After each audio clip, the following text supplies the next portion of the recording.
F A T F کا اس وقت ہم جو کردار دیکھ رہے ہیں بھارت کے حوالے سے، اس میں اب ایف اے ٹی ایف کا یہ کردار دوہرے معیار کا نہیں نظر آتا؟ بھارت آپ نے دیکھا کہ مسلسل پہلگام واقعے کے بعد یہ بات میڈیا کے ذریعے جو ہے بڑا ہائی لائٹ کر رہا تھا، اور نریندر مودی سرکار جو ہے وہ مختلف انٹرنیشنل فورمز پر بھی اپنے سفارتکاروں کے ذریعے اس چیز کا پرچار کر رہی تھی کہ پاکستان کو ایک بار پھر فیٹف کی گرے لسٹ میں ڈالا جائے. لیکن اب معاملہ ہی بالکل الگ ہے. خود بھارت کا میڈیا اب یہ برملا اس بات کا اظہار کرنے لگے ہیں کہ پاکستان کا جو صوبہ بلوچستان ہے وہاں پر جو انسرجنسی ہوتی ہے اس کی پشت پناہی جو ہے وہ بھارت کرتا ہے. آنے والے وقتوں میں فیٹف کی طرف سے اب بھارت کے لیے بھی مشکلات جو ہے وہ کھڑی ہونے کا وقت آن پہنچا ہے. اس کی بنیادی وجہ یہ ہے کہ امریکی رویہ اب تبدیل ہو چکا ہے بھارت کی طرف. برطانوی رویہ جو ہے وہ بھارت کی طرف تبدیل ہو چکا ہے. تو فرانس کے جو رافیل طیاروں کے ساتھ جو کباڑے والے کام جو بھارت کی ہیں کہ اب وہ کباڑیے کے بھاؤ بک رہے ہیں، تو اب فرانس بھی ناراض ہے. تو مجھے لگتا ہے آنے والے وقتوں میں شاید بھارت کے لیے فیٹف کے پلیٹ فارم پہ کچھ مسائل کھڑے ہوں. وہ تمام تر ثبوت اور شواہد کام کر سکیں گے بھارت کے اگینسٹ، اور ایف اے ٹی ایف کو اب مزید کسی ٹھوس شواہد یا ثبوت کی ضرورت محسوس نہیں ہوگی. یہ بات تو اب ڈھکی چھپی نہیں رہی ہے کہ بلوچستان کی جتنی بھی حالیہ چاہے دہشت گردی کی وارداتیں ہوں یا ماضی کی 10-15 سالوں میں جو دہشت گردی کی وارداتیں ہوں، ان میں ایک بہت بڑا فیکٹر بھارت کی مالی سپورٹ تھی. پاکستان نے ایک ایسا رپلائی دیا، ایک ایسا آپریشن کیا کہ خود دنیا کی آنکھیں پھٹی کی پھٹی رہ گئیں. تو اب پاکستان کے لیے ایک بہت بڑا انٹرنیشنل اسپیس جو ہے وہ کریٹ ہوگی. چائنا کا جس طرح سے ہمارے ساتھ اس وقت ریلیشن شپ موجود ہے، اور بلوچستان میں ہم سی پیک کے حوالے سے یا اور دیگر ترقیاتی منصوبوں کے حوالے سے جو ڈیولپمنٹ دیکھتے ہیں، اس کو روکنے کے لیے جو بی ایل اے اور اس جیسی دیگر تنظیمیں رکاوٹ کا سبب بنتی ہیں، اب اس میں بھی کچھ ٹھہراؤ آئے گا، اس میں بھی کچھ رکاوٹ پیدا ہو سکے گی. چائنا کا چونکہ انٹرسٹ وابستہ ہے، اس کے مفادات ہیں. پاکستان کا تو سب سے بڑا مفاد ہے سی پیک کو لے کر. تو چائنا تو یہی کوشش کرے گا کہ بلوچستان میں کسی طرح امن آئے. ہم نے بھارت کو تو خیر سبق سکھایا ہی سکھایا ہے، ساتھ ساتھ ان تمام تر ایلیمنٹس کو بھی بڑا اچھا ایک لیسن مل گیا ہے کہ جو سمجھ رہے تھے کہ پاکستان ان کے ساتھ اگر برادر اسلامی ملک کا تعلق رکھتا ہے تو شاید ان کے لیے کوئی ہارڈ اسٹیٹ ثابت نہیں ہوگا. بھارت کے ساتھ یہ جو معاملات ہوئے ہیں تو اس میں بہت سارے لوگوں کو جو ہے نا وہ عقل آ گئی ہے. کچھ ہمارے برادر اسلامی ممالک ہیں ان کو بھی اب سمجھ میں آ گئی ہے، کچھ ہمارے ریجنل ممالک ہیں ان کو بھی سمجھ میں آ گئی ہے. جی آئی ایس پی آر صاحب نے آج جو بیان جاری کیا ہے، نہ پاکستان فلسطین ہے اور نہ بھارت جو ہے وہ اسرائیل ہے. اور اگر بھارت سمجھتا ہے کہ وہ امریکہ ہے تو ایسا بھی نہیں ہے. تو اپنی اوقات میں رہیں، اور پاکستان ایک بہت بڑی طاقت ہے. یہ جو بنیاد مرصوص آپریشن ہوا ہے اس دن دنیا کی آنکھیں صرف اس بنیاد پہ نہیں کھلی ہیں کہ پاکستان کے پاس اچھے میزائلز ہیں، پاکستان کے پاس اچھے ٹینکس ہیں، پاکستان کے پاس اچھے جیٹ طیارے ہیں. یہ تو پتا تھا، چلیں پہلے سے ہی پتا تھا. ایک ہوتا ہے ٹیکنالوجی کہ کس طریقے سے ہمیں یہ بتایا ہے کہ کس کمرے میں کون سی میٹنگ ہو رہی ہے، کون لوگ موجود ہیں، کس جگہ کو ٹارگٹ کرنا ہے، فریکوینسی کیسے جام کرنی ہے، اور کسی بھی جگہ کی جو ہے وہ سی سی ٹی وی کیمرے کا ایکسس کیسے لینا ہے، کس طریقے سے جو ہے وہ سائبر وار لڑنی ہے. چلے 2 ہفتوں میں پوری دنیا کو جو پیغام پاکستان کی طرف سے گیا ہے نا کہ پاکستان ایک فوجی طاقت ہے جو فوجی ٹیکنالوجی کے حوالے سے بھی طاقت ہے اور سائبر ٹیکنالوجی کے حوالے سے بھی طاقت ہے.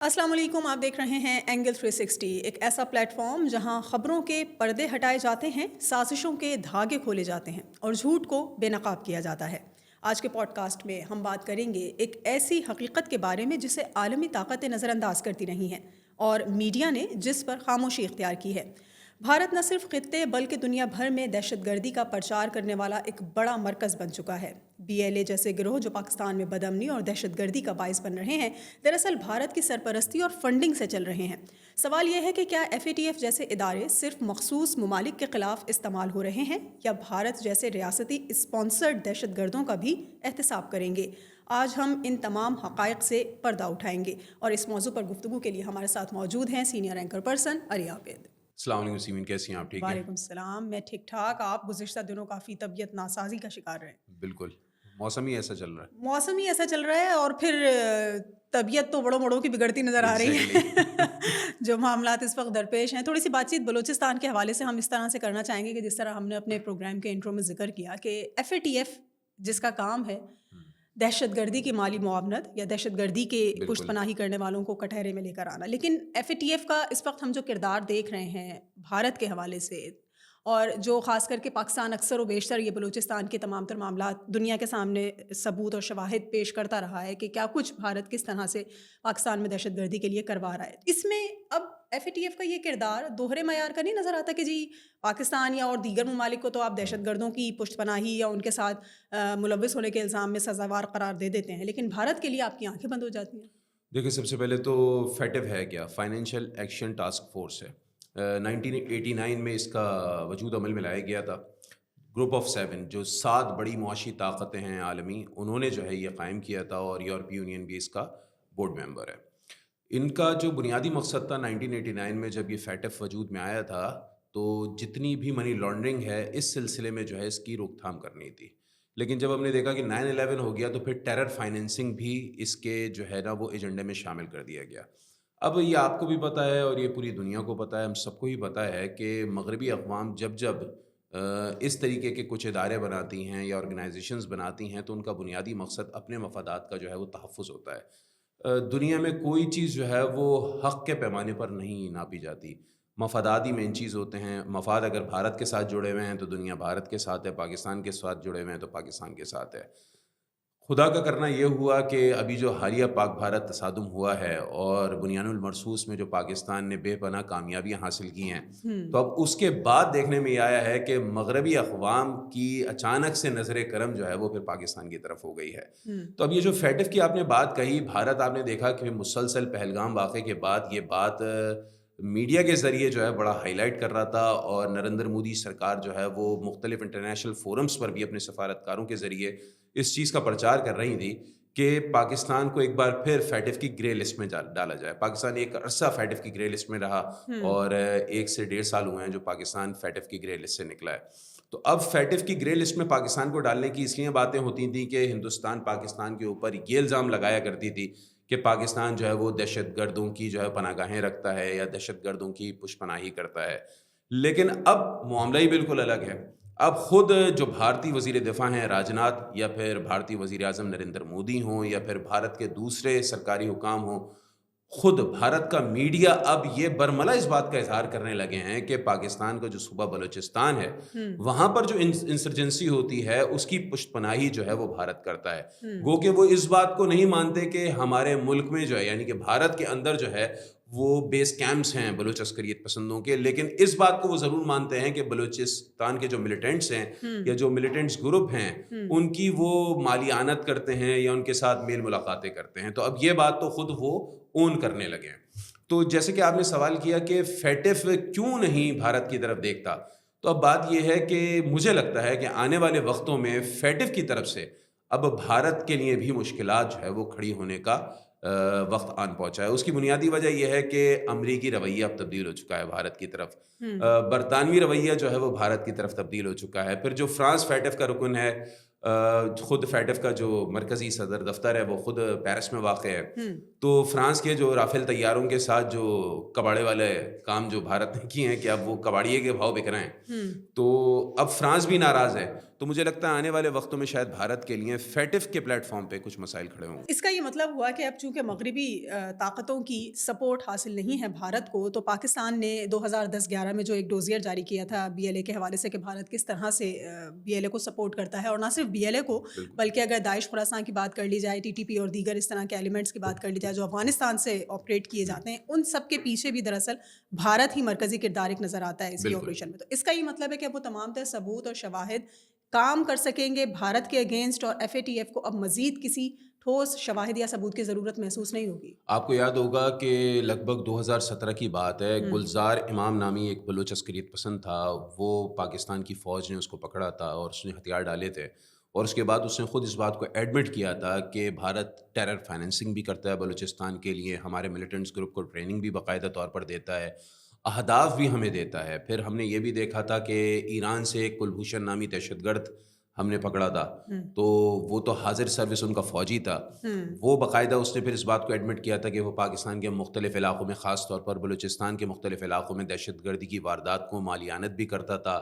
ان کے لیے اہداف بھی جو ہے نا باقاعدہ دیا کرتا تھا. پھر بی ایل اے کا جو سربراہ بشیر زیب ہے، اس کے حوالے سے خود اطلاعات یہ ہیں کہ اس نے 2017 میں بھارت کا دورہ کیا تھا، ایک فیک نام سے پاسپورٹ بنوایا تھا، افغان پاسپورٹ بنوایا تھا، اس کے ذریعے وہ بھارت گیا، وہاں پہ ٹریننگ لی باقاعدہ، پھر جو ہے پیسے بھی اس کو باقاعدہ پرووائڈ کیے جاتے تھے. اسلم اچھو گروپ یہ بھی بڑا مشہور کردار ہے, مشہور نام ہے. اس کا بیٹا بھی جو ہے وہ دہشت گردی کی بلوچستان میں مختلف وارداتوں میں ملوث پایا گیا. تو یہ جتنے بھی بلوچ عسکریت پسند گروپس ہیں, یہ جتنے بھی ملیٹنٹس ہیں, ان کے بیس کیمپس جو ہیں وہ بھارت میں کام کر رہے ہیں اور ایک عرصے سے کام کر رہے ہیں. اور بھارت نے تو دیکھیں نا ببانگ دہل, آپ ان کے میڈیا پہ مختلف ان کے جو حکمران ہیں ان کے بیانات سنیں, ان کے جو اینکر پرسنز ہیں, جو مودی گودی میڈیا ہے ان کے جو اینکرز ہیں, ذرا آپ ان کی ذرا الفاظ تو سنیں نا. وہ کیا کہتے ہیں کہ بلوچستان پاکستان سے بہت جلد الگ ہو جائے گا, یہی باتیں کرتے ہیں نا. وہ کیا کہتے ہیں کہ جتنی دنیا میں بلوچ پہلے ہوئے ہیں وہ بلوچستان کے لیے آزادی کی جنگ لڑ رہے ہیں, وہ یہ بتایا کرتے ہیں. وہ ترجمان بنے پھرتے ہیں. بھارت کے جو بڑے بڑے رہنما ہیں, بھارت کے جو میڈیا کے لوگ ہیں, وہ باقاعدہ بلوچستان کی عسکریت پسند تنظیموں کے ترجمان بنے ہوئے ہیں. تو یہ بات تو اب ڈھکی چھپی نہیں رہی ہے کہ بلوچستان کی جتنی بھی حالیہ چاہے دہشت گردی کی وارداتیں ہوں یا ماضی کی 10-15 سالوں میں جو دہشت گردی کی وارداتیں ہوں, ان میں ایک بہت بڑا فیکٹر بھارت کی مالی سپورٹ تھی, بھارت کی جو ہے وہ ٹریننگ تھی, ملٹری ٹریننگ تھی جو انہوں نے دہشت گردوں کو دی, اسلحہ پرووائڈ کیا, افغانستان کے راستے پرووائڈ کیا, ایران کے راستے پرووائڈ کیا, یا پھر دیگر اور دوسری قریب ترین ریاستوں کے ذریعے پرووائڈ کیا. تو باقاعدہ بلوچستان میں جتنی بھی انسرجنسی ہوئی ہے اس کو بھرپور طور پر بھارت نے ماضی میں بھی سپورٹ کیا اور ابھی حالیہ دنوں میں بھی وہ مکمل کوششوں میں سپورٹ کرنے کے لیے. لیکن جیسے کہ آپ نے کہا نا کہ اب بھارت اور مغربی اقوام کے درمیان معاملات وہ نہیں رہے ہیں جو حالیہ پاک بھارت تصادم ہوا ہے, اس میں بھارت کی جو علاقائی چودراہٹ کا جو بھرم تھا وہ تو مکمل طور پر تباہ و برباد ہو گیا نا. دیکھیں دنیا کھوٹے سکے پر پیسہ نہیں لگاتی, دنیا اس پر پیسہ لگاتی ہے یا اس سے اپنے معاملات ڈیل کرنے کی طرف جاتی ہے جس پہ اس کو یہ بلیو ہو کہ یہ ہمارے مفادات کا تحفظ کرے گا یا خیال کرے گا. اگر اس تصادم میں خدا نہ خواستہ پاکستان کا ہاتھ اگر نیچے رہ جاتا تو شاید لاٹری نکل آتی ہندوستان کی. لیکن چونکہ پاکستان نے ایک ایسا رپلائی دیا, ایک ایسا آپریشن کیا کہ خود دنیا کی آنکھیں پھٹی کی پھٹی رہ گئیں, تو اب پاکستان کے لیے ایک بہت بڑا انٹرنیشنل اسپیس جو ہے وہ کریٹ ہو گیا. صحیح. اچھا, پھر بلوچستان کی اگر ہم بات کرتے ہیں اور پھر جس طرح سے ہم بات کر رہے ہیں کہ بھارت کو جو ہم نے سبق سکھایا ہے وہ سالوں اس کو یاد رہے گا, اس کا یہ مقصد ہم یہ بھی دیکھتے ہیں کہ اب بلوچستان میں وہ تمام تر سیپریٹسٹ موومنٹ جو بھارت سے آپریٹ کی جا رہی تھی ان کو بھی ایک میرے خیال سے ایک سنجیدہ سبق مل گیا ہوگا. یعنی ان کو ایک سمجھ میں آنے والی بات ہے کہ جو بھارت اپنے تحفظ نہ کر سکے وہ ان کو بلوچستان میں کس طرح سے سپورٹ کر سکے گا مزید. اور ہم یہ بھی سمجھتے ہیں کہ چائنا کا جس طرح سے ہمارے ساتھ اس وقت ریلیشن شپ موجود ہے اور بلوچستان میں ہم سی پیک کے حوالے سے یا اور دیگر ترقیاتی منصوبوں کے حوالے سے جو ڈیولپمنٹ دیکھتے ہیں اس کو روکنے کے لیے جو بی ایل اے اور اس جیسی دیگر تنظیمیں رکاوٹ کا سبب بنتی ہیں, اب اس میں بھی کچھ ٹھہراؤ آئے گا, اس میں بھی کچھ رکاوٹ پیدا ہو سکے گی کیونکہ یقیناً وہ بھارت کا اشر دیکھ چکی ہیں. دیکھیں بلوچستان میں جو زمین گرم کی گئی تھی دہشت گردی کی وارداتیں کروا کے, اس کا بنیادی مقصد تو سی پیک کی تھا. آپ نے یہ دیکھا تھا کہ جو ہی سی پیک اناؤنس ہوا تھا اور جو ہی بلوچستان میں گوادر پورٹ بنی تھی تو اس کے بعد ایک دم بلوچستان میں عسکریت پسندی جو ہے وہ سر اٹھانے لگی. گو کہ انہوں نے آزادی کے نعرے نہیں لگائے تھے لیکن پہلے انہوں نے رائلٹی کا نعرہ لگانا شروع کیا. تو جو آپ کو پتہ ہی ہے کہ بلوچستان میں سرداروں کی کیا سیاسی جو اپروچ ہے وہ یہی ہوتی ہے نا کہ کسی طریقے سے رائلٹی زیادہ سے زیادہ ملے. آج اگر فرض کریں 2 کروڑ لے رہے ہیں تو وہ پھر 3 کروڑ اور 5 کروڑ کی باتیں کرنے لگتے ہیں. تو اس طریقے سے بلوچستان میں ملیٹنسی کا آغاز ہوا تھا جب بلوچستان میں گوادر پورٹ بنی تھی. اب اس کے بعد یہ زمین گرم کیوں کی گئی تھی؟ یہ بنیادی طور پر فقط سی پیک کو ہی ٹارگٹ کرنے کے لیے کی گئی تھی. بلوچستان میں بلوچوں کی اگر بات کریں تو وہ صرف پاکستان میں تو پائے نہیں جاتے, پوری دنیا کے بلوچوں کا میرے خیال میں 20% بلوچستان میں پایا جاتا ہے. اور بلوچستان میں خود بلوچ آپ کو پتہ ہے نا اقلیت میں اگر آپ دیکھیں تو پشتون وہاں پہ بہت زیادہ ہیں, تو بلوچ کی اپنی تعداد وہاں پر کم ہے. ایران میں بہت بڑی تعداد ہے بلوچوں کی. ٹرکی میں جو کرد ہیں وہ بھی ایک طریقے کے بلوچ ہی ہیں. صحیح ہے, عمان میں بڑی تعداد میں بلوچ ہیں. اب اگر آزاد بلوچستان ریاست کی اگر بات جائے گی تو کم و بیش 6 سے 7 ممالک متاثر ہونے ہیں, صرف پاکستان تو متاثر نہیں ہوگا. تو یہ سارا کا سارا جو فساد کھڑا کیا گیا تھا, یا ہم کہتے ہیں کہ بلوچستان کی جو زمین کو گرم کیا گیا تھا, وہ تھا سی پیک کو ٹارگٹ کرنا. چائنا کا چونکہ مفاد وابستہ ہے سی پیک سے, اور چائنا کی ایک بہت بڑی انویسٹمنٹ ہے, پاکستان چائنا کی بہت بڑی انویسٹمنٹ ہے نا, تقریباً ابھی 50-55 ارب ڈالر کے قریب انویسٹمنٹ ہو چکی ہے. فیز 2 اب اسٹارٹ ہو چکا ہے, فیز 3 میں اس کو جانا ہے. تو یہ تو کئی $100 بلین کا جو ہے وہ پروجیکٹ ہے سی پیک جس کی ہم بات کر رہے ہیں. تو چائنا کا چونکہ انٹرسٹ وابستہ ہے, اس کے مفادات ہیں, پاکستان کا تو سب سے بڑا مفاد ہے سی پیک کو لے کر. تو چائنا تو یہی کوشش کرے گا کہ بلوچستان میں کسی طرح امن آئے. اور آپ کو یاد ہوگا لگ بھگ 1.5-2 ماہ پہلے جب بلوچستان میں دہشت گردی کی وارداتیں ہونا شروع ہوئی تھیں, اور اسی پلیٹ فارم پہ ہم جب پوڈ کاسٹ کر رہے تھے تو ہم نے یہی بات کہی تھی کہ یہ پھلجھڑیاں ہیں, یہ جو دہشت گردی کی وارداتیں ہوئی ہیں یہ بس پھلجھڑیاں ہیں, اور یہ کچھ وقت کا کھیل ہے. پھر آپ دیکھیں گے کہ کس طریقے سے جو یہ آگ ہے یہ بجھے گی, اور کس طریقے سے دھواں جو ہے نا وہ ختم ہو جائے گا, اور گرد جو ہے نا وہ بیٹھ جائے گی. تو اب آپ دیکھیں بلوچستان میں یہ جو دہشت گردی کی واردات ہوئی تھی جعفر ایکسپریس کے بعد, تو اس کے بعد ریاست نے بتایا نہیں, آپریشن وہاں پر بھی ہو رہا ہے, وہاں پر بھی ٹارگیٹڈ چیزیں ہو رہی ہیں جس میں چین کی بھی بھرپور سپورٹ حاصل ہے, تائید حاصل ہے, ہمیں بہت زیادہ ٹیکنیکلی سپورٹ کیا جا رہا ہے چین کی طرف سے. اور بڑا اچھا مجھے اس پوائنٹ پہ آپ کی اس بات پہ ایک پوائنٹ یاد آیا ہے کہ جب جعفر ایکسپریس کا واقعہ ہوا تھا اور ہم نے یہ اسٹیٹمنٹ اسٹیٹ کی طرف سے گیا تھا کہ جی اب سافٹ کو ہمارا جو ہم یہ سمجھتے ہیں کہ جی سافٹ اسٹیٹ کا ایک تاثر ہے اس کو ہارڈ اسٹیٹ میں تبدیل کیا, اور یہ بھی کہا گیا تھا واضح الفاظ میں کہ ہم ہر اس جگہ جا کے نشانہ بنائیں گے کہ جہاں سے پاکستان کے اندر دہشت گردی عاصم منیر نے جنہ کنونشن سینٹر میں ایک خطاب کیا تھا جس میں انہوں نے یہ بات کہی تھی کہ 1500 دہشت گرد اگر یہ سمجھتے ہیں کہ وہ بلوچستان کو آزاد کرا لیں گے تو وہ کسی خام خیالی میں مبتلا ہیں. کہ پھر انہوں نے یہ بھی کہا تھا کہ تمہاری حیثیت ہی کیا ہے کہ 1500 دہشت گرد بلوچستان کو پاکستان سے چھین لو گے, ایسا ہو نہیں. اچھا, اور ایک بڑی اچھی چیز اور ابھی یہ بھی ہوئی ہے کہ ہم نے بھارت کو تو خیر سبق سکھایا ہی سکھایا ہے, ساتھ ساتھ ان تمام تر ایلیمنٹس کو بھی بڑا اچھا ایک لیسن مل گیا ہے کہ جو سمجھ رہے تھے کہ پاکستان ان کے ساتھ اگر برادر اسلامی ملک کا تعلق رکھتا ہے تو شاید ان کے لیے کوئی ہارڈ اسٹیٹ ثابت نہیں ہوگا. افغانستان کے حوالے سے میں بات کر رہی ہوں کہ اس وقت وہ جس طرح سے سپورٹ کر رہے ہیں ان ٹیررسٹ ایلیمنٹ کو جو پاکستان میں دہشت گردی کا سبب بنتے ہیں, چاہے وہ داعش ہو, چاہے وہ TTP ہو اور دیگر اس طرح کی چیزیں ہوں, تو اب ہم نے دیکھا کہ وہاں بھی بڑا سکون ہے, ان کو بھی ذرا تسلی ہو گئی ہے, ان کو بھی ذرا آرام آ گیا ہے کہ جی پاکستان کو آپ نے محض برادر اسلامی ملک کے طور پہ نہیں دیکھنا بلکہ ان کے لیے اپنے ملک کی سوورنٹی پہلے ہے. آپ کو یاد ہوگا کچھ عرصہ پہلے ہم نے ایران میں کچھ بلوچ عسکریت پسندوں کے جو بیس کیمپس تھے, ٹریننگ کیمپس تھے, یا جو ان کی رہائش گاہیں تھیں, آماج گاہیں تھیں, ان کو ٹارگٹ کیا تھا. پھر ہم نے افغانستان میں اس طریقے کے کچھ ٹارگٹس اچیو کیے. پھر بھارت کے ساتھ یہ جو معاملات ہوئے ہیں تو اس میں بہت سارے لوگوں کو جو ہے نا وہ عقل آ گئی ہے. کچھ ہمارے برادر اسلامی ممالک ہیں ان کو بھی اب سمجھ میں آ گئی ہے, کچھ ہمارے ریجنل ممالک ہیں اب ان کو بھی سمجھ میں آ گئی ہے. اور جیسے کہ ابھی DG ISPR صاحب نے آج جو بیان جاری کیا ہے, جو ترک نیوز ایجنسی کو انہوں نے انٹرویو دیا, جو انہوں نے بڑی زبردست بات کہی کہ نہ پاکستان فلسطین ہے اور نہ بھارت جو ہے وہ اسرائیل ہے, اور اگر بھارت سمجھتا ہے کہ وہ امریکہ ہے تو ایسا بھی نہیں ہے, تو اپنی اوقات میں رہیں گے. اور پاکستان ایک بہت بڑی طاقت ہے, گو کہ پاکستان اپنی اس طاقت کو بتاتا نہیں پھرتا, گاتا نہیں پھرتا, لیکن وہی والی بات ہے نا کہ جب ہم نے جواب دیا تو جواب سے سب کو سمجھ میں آ گیا کہ ہم کتنی بڑی طاقت ہیں. کیونکہ بھارت کو یہ پتا چل گیا کہ صرف فوجی برتری نہیں ہے, ٹیکنالوجی کی بھی برتری پاکستان کے پاس ہے.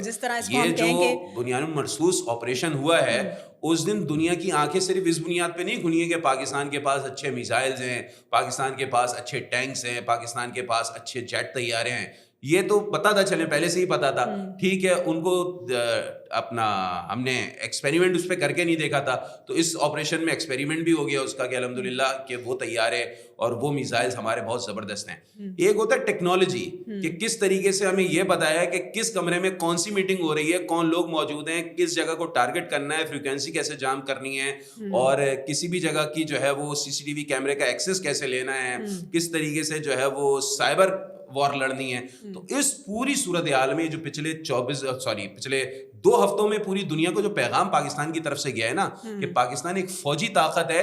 جو فوجی ٹیکنالوجی کے حوالے سے بھی طاقت ہے اور سائبر ٹیکنالوجی کے حوالے سے بھی طاقت ہے. بالکل, اور اس کو ہم اسی طرح سے کہہ سکتے ہیں ان شارٹ کہ جی پاکستان نے ٹھیک ٹھاک ٹھوک بجا کے جواب دیا ہے. بالکل ٹھوک بجا کے دیا. بھارت کے ساتھ ساتھ تمام ان ایلیمنٹس کی تسلی ہو گئی ہے جو سمجھ رہے تھے کہ پاکستان ترنے والا ہے اور اس کو آسانی سے. اور آپ یہ دیکھیں نا کہ مودی سرکار نے اپنی جو چہرے پہ کالک ملی گئی ہے اس کو اتارنے کے لیے انہوں نے بہت ساری پارلیمانی وفد بنائے ہیں جو مختلف یورپین کنٹریز اور ایشین کنٹریز اور عرب ممالک پہ جائیں گے, سفارتی جنگ لڑیں گے اور بھارت کا چہرہ جو ہے وہ صاف کرنے کی کوشش کریں گے. تو پاکستان نے ریبٹل کے طور پر جو ہے وہ اپنا بھی پارلیمانی وفد بھیجنے کا فیصلہ کیا ہے, بلاول بھٹو زرداری صاحب کو اس کی قیادت سونپی ہے. تو میرے خیال میں ایک اچھا انیشیٹو ہے, اور اب ہمیں ٹارگٹ یہی کرنا چاہیے, ہمارا فوکس اسی بنیاد پر ہونا چاہیے کہ بھارت جو ٹیرر فائنینسنگ کر رہا ہے, جو بیس کیمپس چلا رہا ہے, پاکستان کو توڑنے کی سازش کر رہا ہے, پاکستان کو جو ہے وہ کمزور کرنے کی سازش کر رہا ہے, تو میرے خیال سے فیٹف کا پلیٹ فارم اس وقت سب سے زیادہ